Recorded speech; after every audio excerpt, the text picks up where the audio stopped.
Hey guys, tonight we're heading straight back into the heart of ancient Egypt, specifically its public toilets. We're about to relive one full day, yes, a whole day, under a 117-degree sun, with goats screaming against clay walls, and that sudden stomach cramp hitting right as you realize there's no toilet, no toilet paper, no door, just a clay pot, a few straw mats pretending to be privacy screens, and the cold, judgmental stare of 30 different gods watching you do your business like you just offended the entire cosmos. So before you get too comfortable, take a second to like the video and subscribe, but only if you genuinely enjoy what I do here. And drop a comment telling me where you're watching from and what time it is for you. It's always wild seeing who's joining us from around the world, because going to the bathroom here, it's not a private act, it's a public event, the kind that might end up carved on a temple wall. This isn't the kind of history you learned in school. This is the kind you have to live through, to truly understand. Are you ready?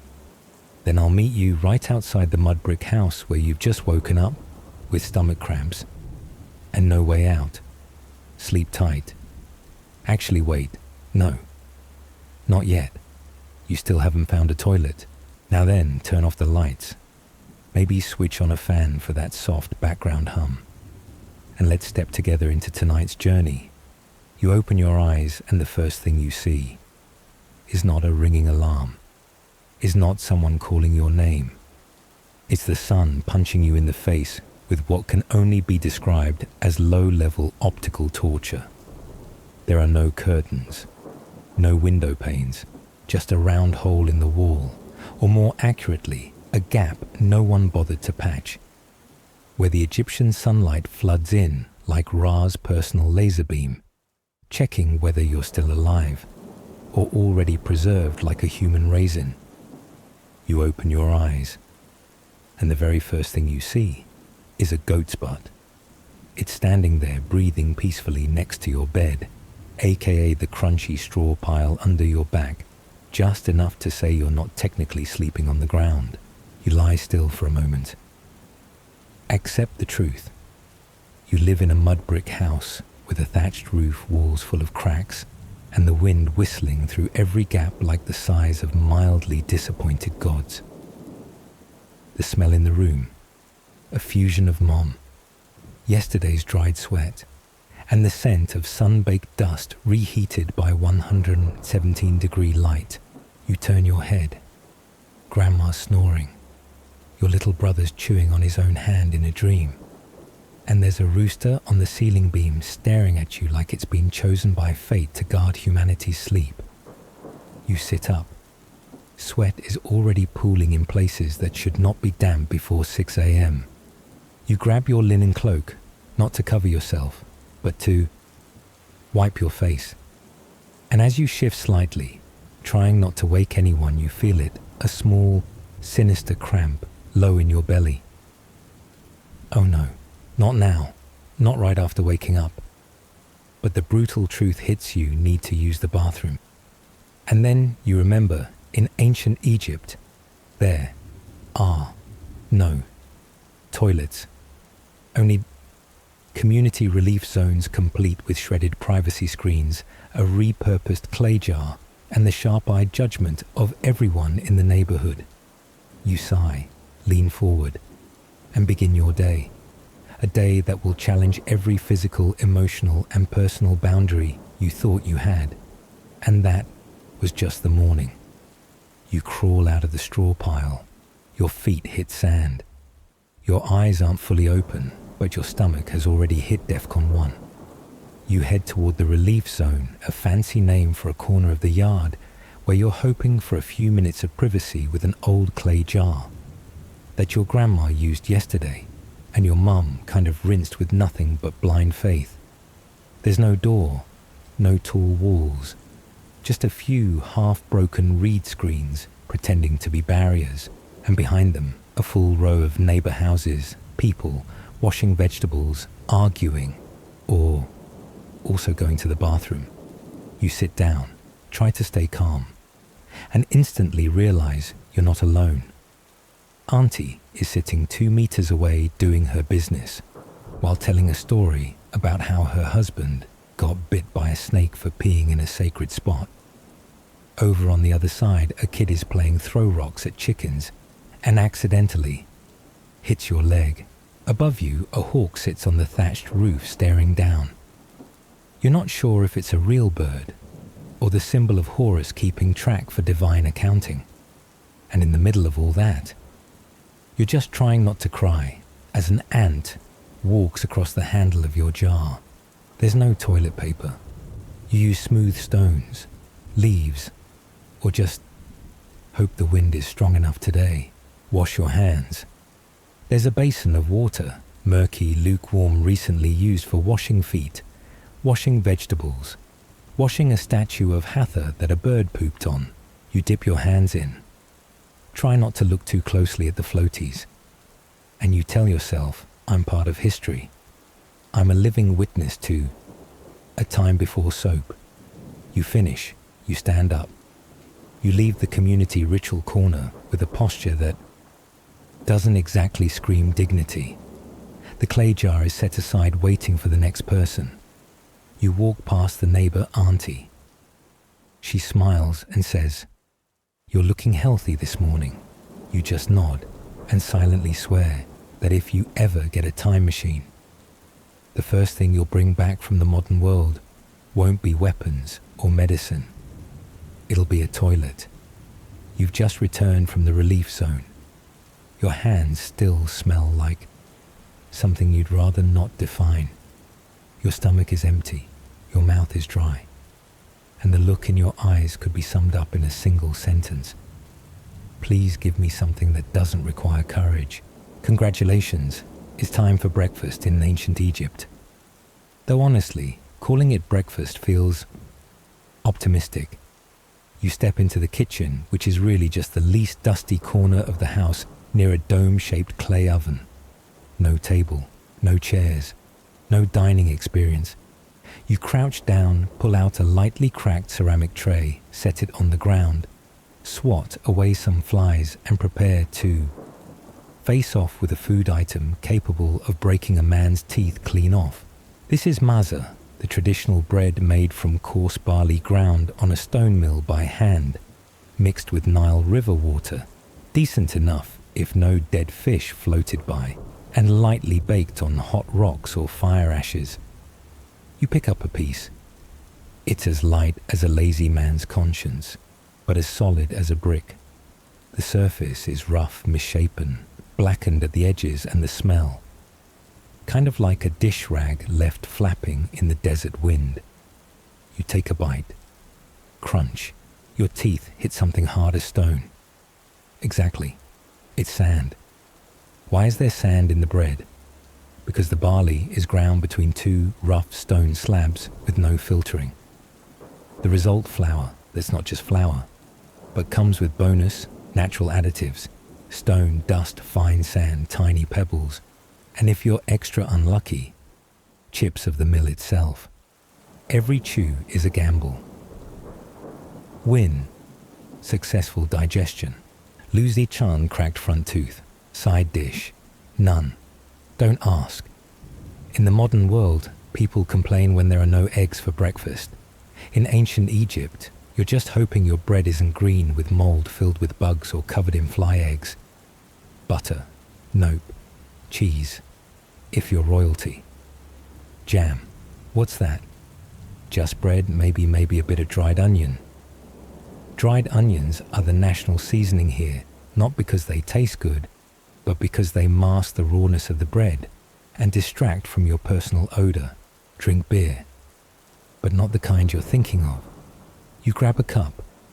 Well, it's called a cup, but really, it's a small clay jug chipped at the rim, a bit powdery on the outside.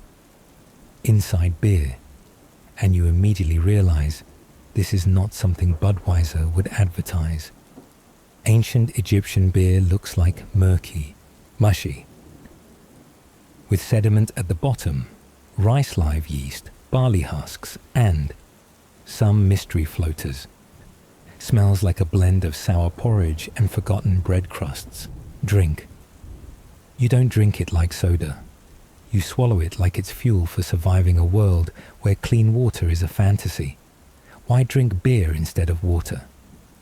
Simple answer, because water could kill you.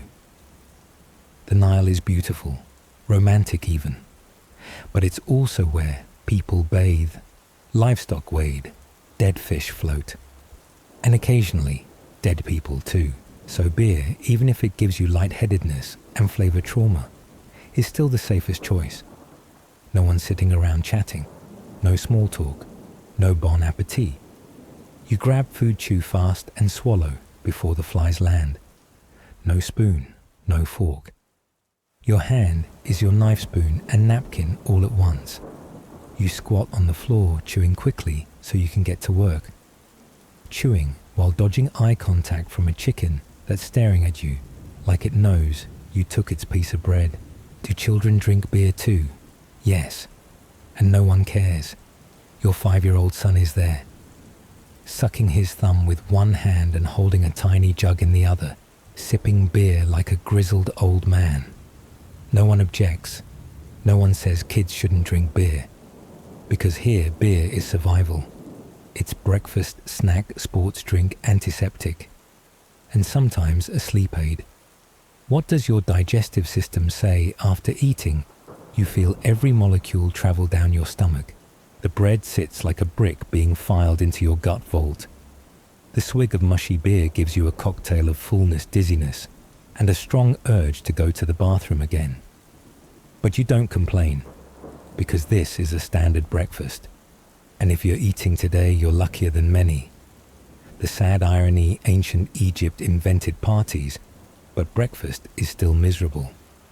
They had titi, summer festivals, wine, belly dancing, golden boats, live music, but breakfast. No one ever wrote a poem about breakfast. Not a single line carved to honor a gritty piece of rock bread. Ancient Egyptians could build 70-ton statues, but never figured out how to make soft bread. End of meal. Stand in silence. Say nothing. You wipe your hands on your robe. Set the clay jug down.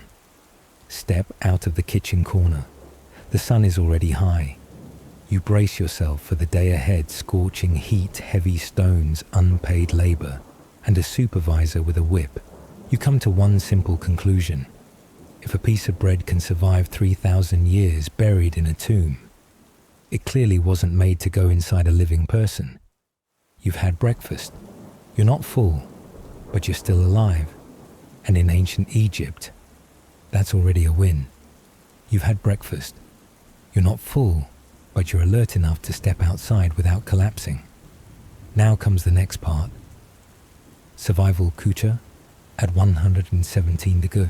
You step outside and immediately get smacked in the face by Egyptian sunlight like a divine high five from Ra himself. You open your closet, which is really just a wooden hook stuck in a mud wall. Hanging on it is exactly one thing, a tunic, a giant rectangular piece of linen. No form, no size, no buttons, no zippers, no tailoring.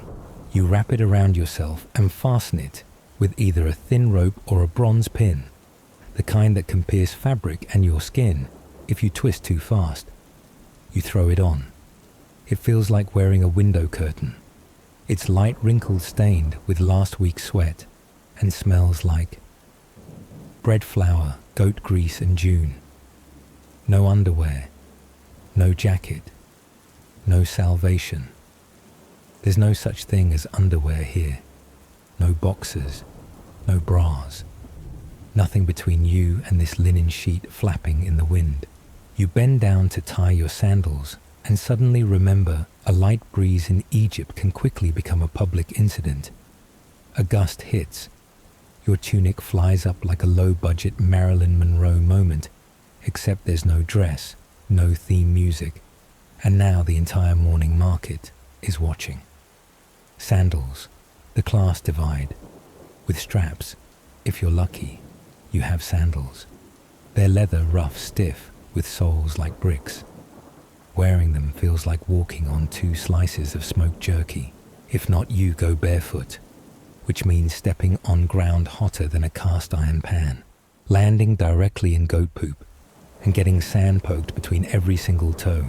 The only good news, you stop feeling pain after 10 minutes, because your body has officially given up. Hat, sunglasses, sunscreen. Don't even dream. You look up. The sun doesn't just come from above it, it attacks you from every direction. It bounces off the ground, clings to your skin, sneaks under your collar, and bakes you like a human turnover. In ancient Egypt, no hats, no sunglasses, no sunscreen. You have hope. And one layer of linen barely covering anything but your optimism. You walk 3 steps, and sweat starts pouring. From your back, from your forehead, from places you thought had dried up forever. Your tunic sticks to your body like honey on toast, turning you into a melting popsicle. Who still has to go to work?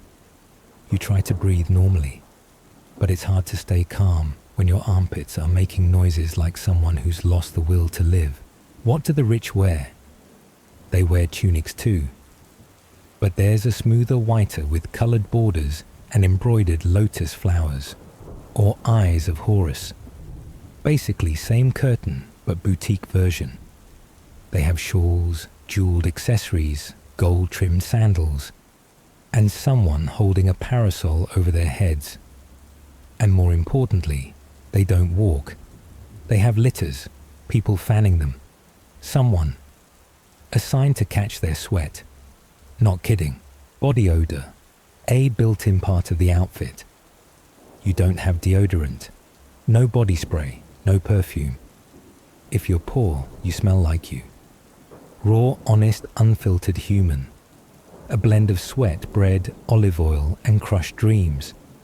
If you're better off, you might have rosewater scented oils, fragrant powders from myrrh, or dried lotus petals. They dab it on their wrists behind their ears and walk past you like a living ad that says, I have money, and I don't stink, and the weather has cranked the oven. It's sunny. Really sunny. Sunny like someone threw you in an oven and whispered slow roast for maximum flavour.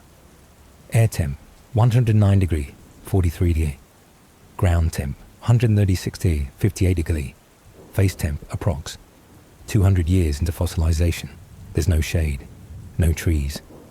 Even the house walls bounce the heat back at you. The moment you hit the street, you feel your soul evaporate.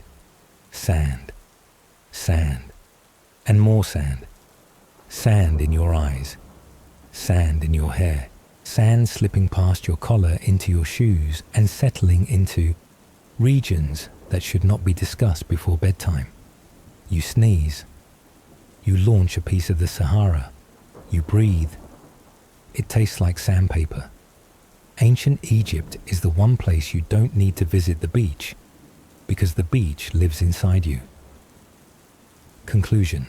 Fashion is survival, not expression. You walk down the street soaked in sweat, leaving a scent trail with every step, your tunic glued to your body like adhesive tape. You no longer think about looking good. You just think, how do I keep my skin from peeling off like a roasted lizard by noon? And that's fashion and weather in ancient Egypt. No filters, no backdrops, no hiding, not even the smell. Just you, one piece of fabric, and the sun laughing directly in your face.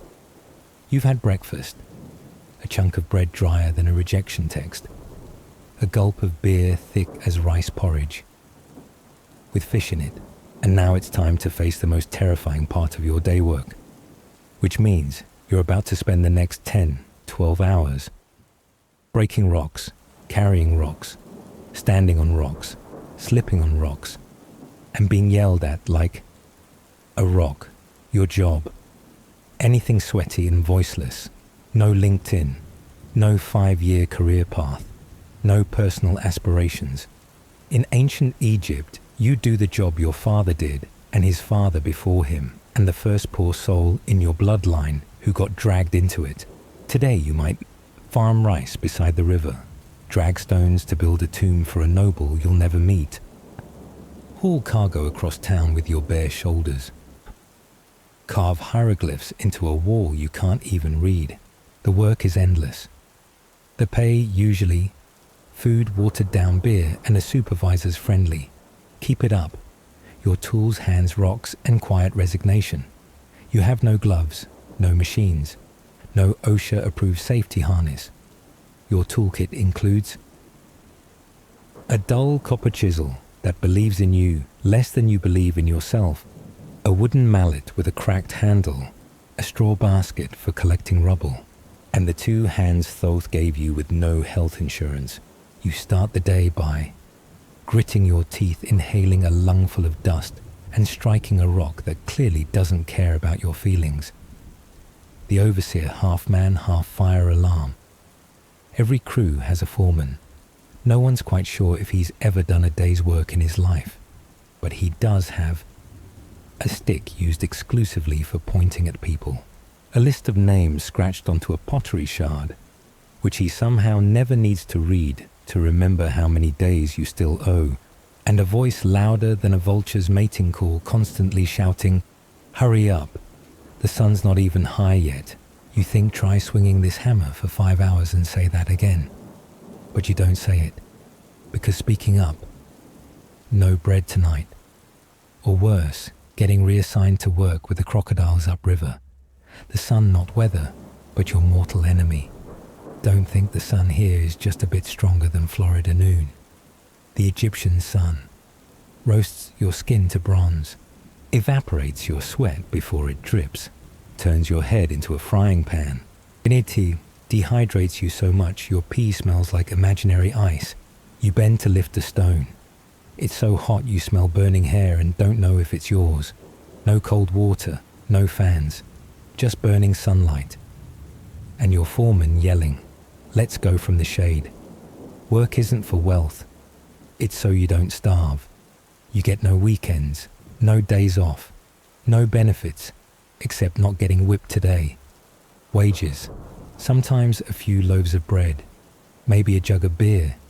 If you're lucky, half a dried fish, and the compliment you were faster than yesterday. You don't dream of promotions. You dream of sitting down for 3 minutes with back support without hearing your name shouted, your back a crumbling relic of its former self. You can feel it. After 4 hours of hauling stone, your spine feels like a cracked wall carving. The pain doesn't come in waves, it lives there like a curse. Stretching hurts. Bending down makes a crack sound that should never happen in human anatomy. You wonder, was I a pharaoh in a past life?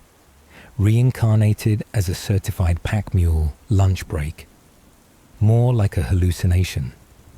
There's no break area. You find a patch of shade barely bigger than a bowl lid behind a rock. You sit, barely lowering yourself when, hey, you get up your turn to move that block. You don't argue. Arguing means nothing. Instead, you stand up, swallow your sigh, and keep working. Like your life is an obstacle course, sponsored by Anubis, castles, statues, tombs. You build them, no one remembers you. You're carving a wall with images of a pharaoh holding a scepter stomping enemies. You're shaping a column that'll stand for 3,000 years, but your name nowhere. No one's drawing you carrying baskets bent over, sweating into the sand. You are the invisible fuel for someone else's glory, and that truth is heavier than the stone you're lifting. End of shift. Going home, unsure if you're still alive. The sun begins to tilt. You hear someone call to collect tools. You exhale like you've been holding your breath all day just to survive. You drag your feet. Your legs tremble. Your arms are swollen. Your tunic soaked in sweat sticks to your back like the glue that holds Karnak together. You don't think. You don't speak. You just pray to make it home, to collapse on the ground like an unpeeled onion sack. And tomorrow will be exactly like today. No one says rough day, huh? No one asks. You okay? There's only one certainty. Tomorrow, the sun will rise. the foreman will scream, and you'll carry stone again. For a dream that isn't yours. You've survived a workday in ancient Egypt. No death, no collapse, no revolt. And for that, you've succeeded. But deep down you understand a chair with a backrest might just be heaven. You drag your body home. No door, no bed, no warm welcome, just a goat chewing on your sleeping mat, and the distinct scent of sweat, sand, and probably dried onions from breakfast. You sit down. Your whole body is steaming. Dust has glued itself to your skin in patches, forming what can only be described as sun-baked mud armor. You want to take a bath, and right then you remember. Ancient Egypt doesn't have bathrooms, no shower, no scented soap, and definitely no cute loofahs. Personal hygiene here isn't anything like what you've seen in spas. You don't sit in a tub. There are no bubbles. What you have is olive oil. Yes. Olive oil, the stuff we now use for salad dressing, is used here to clean your body after 12 hours of hauling stone. The process: rub, scrape, regret, repeat. You pour the oil onto your hands, rub it all over neck, shoulders, belly, arms, legs. First sensation slick, like coating a wet body in superglue. Then you pick up a curved metal tool called a strigil, not for shaving, but for scraping all the oil now mixed with dirt and regret off your skin. You drag the strigil across your body. It makes a gritty, rubbery sound like carving into a raw coconut. Under the sun, the scraped-off sludge glints like the reflective shimmer of hell itself. No privacy, plenty of spectators. You thought this was a private matter? No.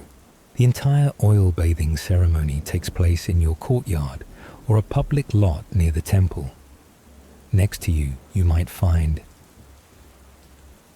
an old man scraping the grease off his neck, a girl arguing with her mom while oiling up, a kid screaming, "Mom, I don't want oil," while sprinting in circles. Nobody's embarrassed. Nobody feels weird.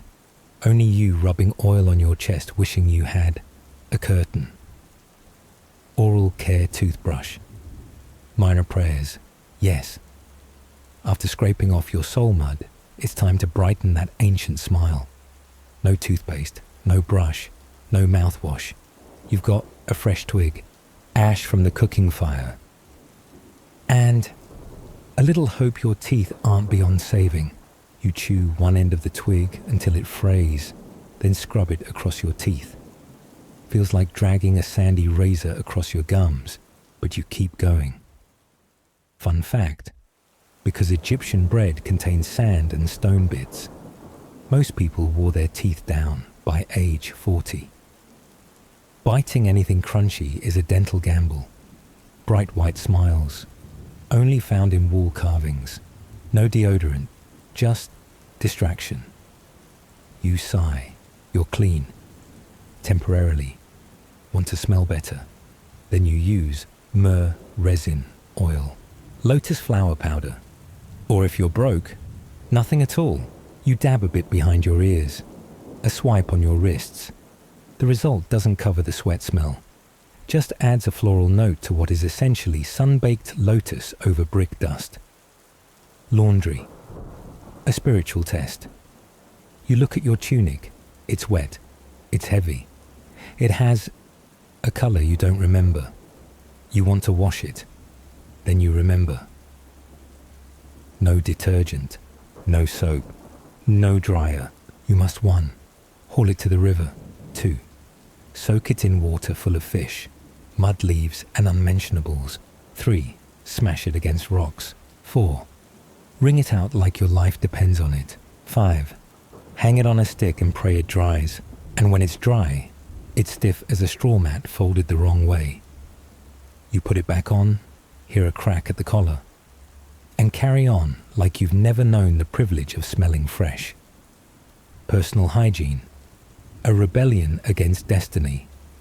After all that you exhale, you're clean, for now. But deep down you know clean is a relative term in ancient Egypt. You're not fragrant. You're not refreshed. You're just slightly less sticky than before. You glance at your hands. A trace of oil remains. You smell a hint of myrrh mixed with 12 hours of labor a goat and 4 swigs of chunky beer. You smile slightly, not because you're happy, but because what other choice do you have? You've bathed, you've scraped, you've cleaned yourself by the standards of the mightiest civilization on the Mediterranean. And now, you're preparing to sleep on a straw mat, next to a goat, next to your little brother, next to a clay jar that still hasn't been washed. You've finished your bath, or at least scraped off enough oil and dust to not be mistaken for a runaway mummy. You sit and catch your breath. But before you can actually rest, you glance across the house where your mother, sister, and grandmother are busy. Weaving fabric, grinding grain, holding a baby, folding bread dough, and swapping stories about someone's husband who just got conscripted into tomb building over unpaid rice taxes. You're a man. You're just tired. But they're women. They don't get to be done. Women in Egypt living in shadows, both literally and metaphorically. If you're a woman, you spend your life indoors. Not because you like staying hidden, but because society forces you to. You're not allowed to walk the streets alone. Go to the marketplace, sit and listen to debates in public squares, read outside temple walls, or even look up too high unless given permission. You live in the Genikium, the women's quarters tucked deep in the house. It's like a basement, but instead of storage, it's where futures get locked away. From a young age, you're taught, don't ask questions. You don't need to be good at writing math or philosophy. You just need to know how to okuku, or weave, or memorize the gods' names, and marry as soon as possible. You're married off by age 13 or 14 to a husband 20 years older, already has land a beard and the smell of dried fish in the sun. Marriage is a transaction, arranged by your father between 2 families. You are a fertility asset pending activation. Children, yes, lots. Nobody asks you. You give birth. 1, 2, 3, 6. You don't choose motherhood. You just stay pregnant, like it's a form of taxation. Boys, Spark, pride of the family. Girls, soon to be traded. You've barely finished childbirth, haven't touched your recovery broth, when your mother-in-law whispers, we need another. This one looks too scrawny. Sick doesn't matter, as long as you're still working. Tired back pain. Gave birth yesterday. Doesn't matter. You still have to. Sweep the yard. Watch the baby. Put out fires. Bake bread. Chase chickens. And carry offerings to the altar. You don't say I'm tired, because tired is a luxury. Women aren't allowed to be tired. Women are expected to be quietly competent without praise, without acknowledgement. Exception. Women in Sparta, but trust me, you don't want to live there. In Sparta, women could exercise publicly, speak in the streets, Baki own land, raise their children. Sounds progressive, but in exchange, you're required to produce strong babies for the military. If your child is weak, it gets taken away. And you, if you can't give birth, are considered useless. So yes, even freedom comes with strings. Do you have a voice? No. You can't go to court, can't learn a trade, can't learn to write unless you're born into rare elite circles, can't own property. You are dependent, which means everything you own belongs to your father, then your husband, then your son. You exist in the background quietly, invisibly, but you're the one holding the entire house together. You know everything. How to boil fish without it stinking. How to spin thread without snapping it. How to calm a fever with crushed roots. how to calm your husband's temper without embarrassing him, how to hide the last good piece of bread for your youngest without anyone noticing. You are the heart of the home. You are the memory of the family. You are the keeper of warmth, the keeper of fire, the keeper of everything. But you never get your name carved into a wall. You're just a shadow behind the plaster. And sometimes you want to scream, but you smile instead, because you know. If you scream, no one hears. If you run away, no one follows. If you die early, people will remember who's cooking for the next memorial. So you bury your sigh in the crackle of the kitchen fire. You hide your dreams inside the fabric you're weaving. You hide your true self behind the soot that sticks to your face. You are a woman in ancient Egypt. You are not in the epics. You don't have statues. There's no temple in your name. But without you, no one has a home to come back to. Think religion only happens on Sundays wrong. In ancient Egypt, the gods are everywhere all the time and involved in everything you do, even when you're doing your business behind a bush or accidentally sneezing into your rice bowl. The gods don't take breaks. The gods don't look away. The gods live stream 24/7, and you don't get to turn off the camera. From the moment you open your eyes in the morning, you quietly greet the sun god Ra, thanking him for making the sun rise on time. If it's 15 minutes late, you start to panic. Maybe you offended someone yesterday. When you eat breakfast, you leave behind a small piece of bread, not because you're full, but because it has to be offered to the kitchen god. When you trip over something, you don't curse, you immediately whisper an apology to the earth god, because maybe you just stepped on some invisible sacred being. Egyptians believed everything had a god watching over it.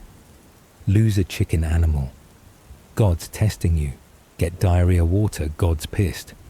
Argue with your wife, love God, or the god of internal drama is teaching you a lesson. And if you live a good life, everything you do, even your yawns, gets recorded in the golden ledger of Thoth, the divine record keeper of all good and bad deeds. And you'd better behave, because even death is basically a theology exam. Egyptians didn't believe death was the end. They believed that after death your soul would be brought into a divine courtroom, where your heart would be placed on a scale, next to a feather. That feather represents Ma'at, the goddess of truth and justice. If your heart is heavier because of sin lies, or that one time you stole dried fish from your neighbor, it gets tossed into the mouth of Amit, a hybrid creature that's part crocodile, part lion, part hippo, known as the devourer of unworthy souls, a poetic way of saying you're permanently deleted from existence. If your heart is lighter or equal, you're allowed to enter the field of reeds, Egyptian heaven. You can eat, sleep, and farm. This time peacefully, with no screaming foreman, no sacred dishware to break, and no 10-ton stones to drag. Sound exhausting? Oh, we're just getting started. Every day you also have to participate in a ritual for your local deity. It might be Sobek, crocodile-headed god of the Nile, or Bastet, the cat-headed goddess of love, emotional regulation, and spiritual interior design. Some towns even worship onions, because they believed its many layers symbolized multi-tiered protection. At the temple, you make offerings. No money, offer bread. No bread, offer incense. No incense, offer a promise. But if you promise, and don't follow through, the gods remember, and they hold grudges. Pharaoh, top dog, no. Living God. He's not just a ruler. He's considered the walking, breathing avatar of Horus on earth. Every word he speaks, every law he passes, is considered divine will. Resist Pharaoh. That's basically spitting in the face of a god. And spitting in the face of a god, even in your dreams, could earn you a cozy overnight stay inside a tied-up leather sack with a snake, a monkey, and a dog. Faith here isn't a choice. It's your operating system From eating to sleeping to breathing to dying, everything requires permission, or at the very least a respectful nod, and you're used to it. You don't even feel tired, because in a world where everything is fragile, the crops, the food, the health, the trust, knowing that some God somewhere is listening, is strangely comforting. Even when you're lying awake at night, stuck to a straw mat, stomach gurgling from a dinner full of sand, eyes wide open, because the rooster messed up his timing again, you still whisper, "Thank you, Sobek, for not letting me get bit by a snake today. And sorry about that thing I thought about the foreman earlier. It was just in my head." You smile. You drift off, holding on to a vague hope that if you live well enough, behave well enough, and bow low enough, you'll get to go someplace better. Maybe that lush field of reeds, or at the very least, a bathroom with a door. You think weather just means sunny or rainy. Not here. In ancient Egypt, weather isn't a natural condition. It's a divine being with mood issues. A living force that clings to your skin, smacks your back, and whispers into your ears like the breath of the cosmos. Except this cosmos is furious. Ra, the sun god, is the main act. He doesn't just bring life. He operates a full-time slow roast, the population schedule, with alarming consistency. Every morning, he sails across the sky in his solar boat. Sounds poetic, right? But if you're living beneath it, every pass of that boat dries out your skin by 1%, evaporates a bit of your self-respect, and makes your shadow shrink like it's trying to escape. The air isn't air. It's an invisible soup boiling at soul-level temperatures. You inhale, your nose tingles like it's been scorched. You exhale, and it feels like Anubis himself is testing your lung capacity. You step outside. 10 steps in sweats already pouring from your neck, down your spine, from your armpits to your hips, from behind your knees, down to your patience. Your tunic, that sad little scrap of linen called clothing, clings to your body like a linen suicide note.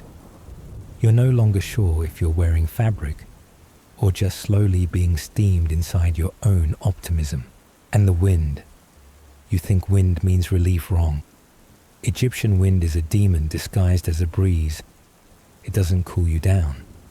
It just shoves sand into your eyes, nose, mouth, ears, and if you're not paying attention, into your bread. Sand in Egypt is a sentient being. It doesn't leave. It relocates. From your shoes to your legs to your clothes to your bed. You lie down to sleep and realize your pillow is partially Sahara, and when a sandstorm hits, you see nothing. People become shadows. Shadows become dust. You bow your head, close your eyes, and feel like you're getting exfoliated in the most natural and painful way history has ever invented. Ancient Egyptians, they were used to it. They didn't complain. They just wrapped their scarves tighter, lowered their heads, and kept walking like it was a lifestyle. Silence under sand, smiling under fire, living like this is normal, and to them, it really was. You know you've adapted when you stop blinking when sand hits your eyes. You don't flinch when hot wind slaps your face. You don't curse when a sandstorm blows away your freshly washed clothes. You just pick them up, brush them off, and mutter, "Looks like Ra's a bit tense today." This sun doesn't kill you all at once. It wears you down. It eats away at your belief in shade. You stand beneath the last surviving tree in the village and realize it's dying too. Its leaves fall like it's trying to escape somewhere with AC. Every day you survive the heat, you give thanks. Not because it's pleasant, but because you're still breathing. And in a place where the sun never blinks, survival becomes an art form. You head home. Your skin is red like fired clay. Your hair's turned crisp like hay. Your eyes are glazed, but you smile. Not out of joy, but because. What water do you have left to cry? You step inside your mud brick house, cooler now, like a kiln that just shut off. You sit on your straw mat and brush sand off your feet, knowing it's pointless. You breathe, long, slow, dry, and you whisper, "Thank you, Ra. I didn't catch fire today." In the modern world, death tends to arrive suddenly, unexpected, random, like fate accidentally hit the wrong button. But in ancient Egypt, death is something you start preparing for at age 12. Not because you're pessimistic, but because you're practical. And because this society believes death is more important than life itself. While alive, you farm hailstones, eat sand-filled bread, and drink beer as thick as mud. You endure sun whips, hunger, and the fact that no one will remember your name when the temple you helped build is unveiled. But when you die, that's when you might finally be officially acknowledged. As long as you die properly. No one here wants to die poor, because dying poor means no tomb, no statue, no burial goods, no prayers, and worst of all, no one remembers you were ever alive, with pottery, little figurines, a bit of food to eat in the afterlife, and at the very least, someone writes your name on papyrus and reads a funeral prayer, even if it's just 3 lines. You know this, so even while you're still alive, you start saving up. Not to buy a house, but to buy a burial plot, a piece of land deep enough not to get dug up far enough from the road that no one dumps trash on it. You ask a stone carver to etch your name early. You remind your wife to dry and store extra bread to be buried with you, because you know, in the afterlife, if you have nothing to eat, your soul starves, and a hungry soul can't pass heaven's gates, but you're still afraid, not of dying, but of dying the wrong way, like dying suddenly without making an offering, aren't dying near something impure like a goat pen, dying while telling a lie, worse dying without burial, getting dumped in the river, or left outside the city because no family claimed you. That's a forgotten death. No ritual, no transition, no path to the afterlife. You're stuck between life and death forever. But if you die by the book, then what, you're ferried across the sacred river on a small boat draped in white cloth. A priest reads guiding spells. Your family places a small scroll on your chest. The Book of the Dead, a collection of incantations meant to keep your soul from getting lost, or eaten by a giant crocodile-lion hybrid. And then you arrive at Judgment. Osiris sits in the center. To his left, Thoth, the divine scribe. To his right, Ma'at, holding the feather of truth. Your heart is placed on the scale. Opposite it, the feather. If your heart is heavier because of lies, greed, cruelty, or silently cursing a god, then your soul is fed to Amit, a beast, made from the worst parts of the desert. But if your heart is lighter or equal, you get to smile. You step into the field of reeds, the Egyptian paradise. There you farm, but your back doesn't hurt. You eat but don't have to cook. You rest without guilt. No sunburn, no stone lifting. No one yelling your name for overtime. An ideal place, not because it's glamorous, but because, for the first time ever, you're allowed to just be human. But the truth is, very few ever get there. Most die unprepared, or are judged with heavy hearts, or simply were too poor to be buried properly. Those souls drift, through dreams, through the spirit world, or through the fading memories of descendants who no longer remember their names. You know this, so tonight, as you light the oil lamp beside your ancestor's grave, you pray, "I will live right. I won't steal. I won't lie. I won't complain while chiseling stone." You say it, even though deep down you cursed your supervisor this morning, in your head. But you still believe if you live with decency, with humility, with the courage not to whine every time sand gets into your food, then someday When your heart is placed on that scale, it won't be heavy with anger, but light enough to cross the final threshold. That place might not be big, not pretty, not majestic, but maybe it has some shade, a piece of bread without sand, and a toilet, with a door, with a lock, and no gods watching. The sun goes down, but not so much sets as momentarily spares you. It no longer scorches your skin, but its heat lingers clinging to every wall, every brick, every thread of fabric stuck to your body. You've survived another day in ancient Egypt. You didn't pass out from heat stroke. You weren't dragged away by some god for cursing under your breath. You didn't get whipped by a supervisor for yawning at the wrong time. So that's a win. You step inside your house. A small hut built of mud and straw, roofed with dry reeds, walls dotted with fingerprints from kids, hoofprints from goats, and some yellow stains. You really don't want to investigate. The smell. It's no longer a smell. It's an atmosphere, a living presence of kitchen smoke, sweat, cold food, dust, hay, and a chicken that just sprinted through. You lay down on your straw mat. No mattress, no pillow, no comfortable position. Just your spine freshly broken from a 12-hour shift, groaning in a language older than hieroglyphs. You glance around. The goats curled in the corner nodding off, like it just unlocked the secret to the universe. Your little sister's fanning the fire one last time, the red glow flickering against her dusty cheeks. It's time for dinner. The food is served on a cracked clay tray. No spinning table. No individual plates. No who's vegetarian or who's allergic to legumes. Everyone sits in a circle, heads down, eating quietly. No small talk. Too tired. Too hot. And because every story sounds the same, we made it through today. Tomorrow, who knows?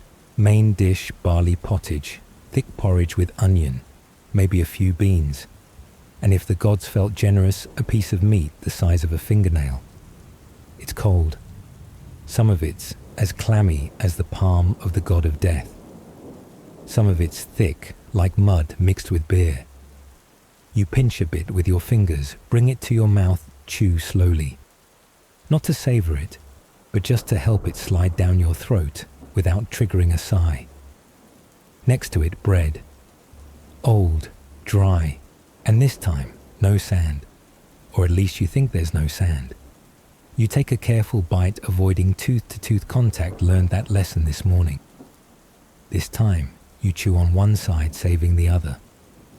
Just in case something happens. Someone coughs. Your grandmother puts a hand to her chest, smiles faintly. No one says anything. Because everyone understands in this place old age comes with no insurance. Only patience and hope that the gods are still listening. You finish eating. Lean back. Wipe your fingers on your tunic. No napkin, no soap, no clean water. But also nothing left to clean. It's all soaked into you now, body and soul. And now sleep. Sleep in ancient Egypt isn't restful slumber. It's temporary shelter. You lie down on a dirt floor covered with straw. It's hard. It's prickly. It smells damp. On your left, your younger brother snores like a small cat. On your right, your grandmother breathes slow and steady like coals beneath a dying fire. By your feet, the goat. It doesn't snore, but sometimes it grinds its teeth. You close your eyes, but sleep doesn't come right away, because even exhausted, your brain keeps running.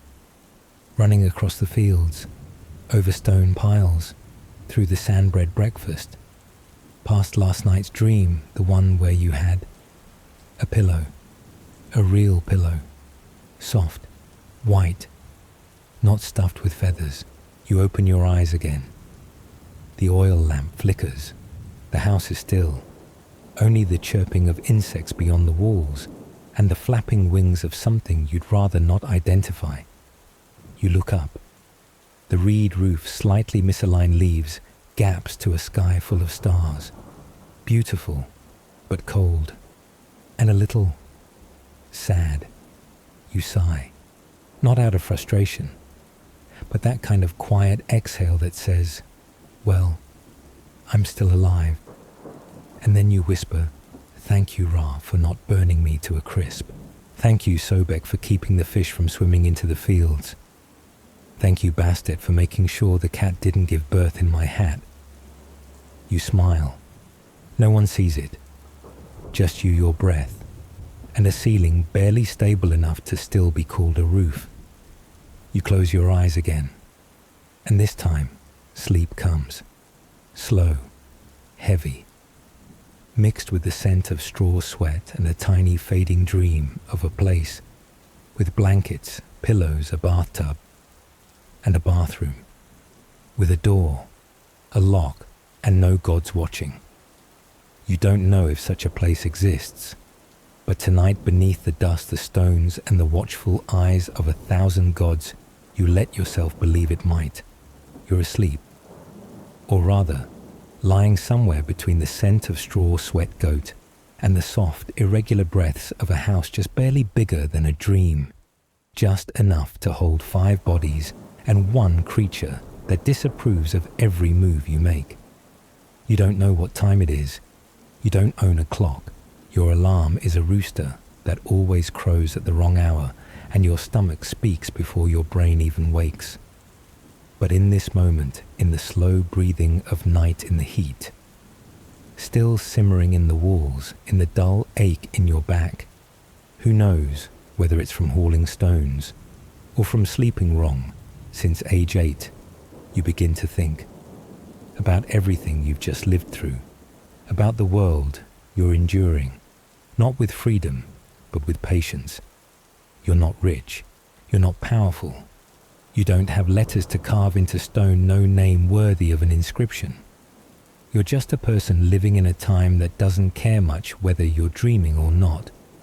And still you believe, not that things will get better, but that they matter.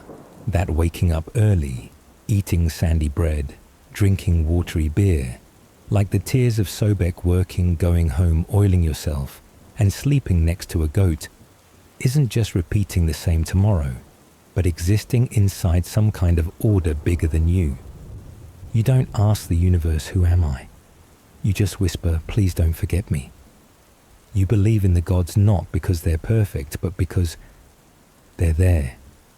Because the sun still rises every morning, because the crops still grow after the floods, because your child has survived 3 fevers, because your wife still sits by the fire stitching your tunic with her hands, with habit, with a quiet kind of love. You believe in the small fire in the kitchen, in the bedtime stories, in the chant your grandmother mutters when offering old bread to your ancestors. You don't need science, you don't need proof. You just need to be reminded that you're not invisible, that even if no one writes about you, sculpts you, or paints your face on a temple wall, there might still be someone, a god, a loved one, or simply yourself who knows you tried, that you held back, endured, didn't give up, and you believe that one day when you die, your heart will be light, not because you never did wrong, but because you tried to be good in a world that rarely is. You believe that someday in the field of reeds, there will be a patch of shade just for you, a bed without straw, a breakfast without grit, and a bathroom door that closes, softly, securely, with no gods watching. You'll sit there, exhale, smile slightly, and whisper, finally, some privacy.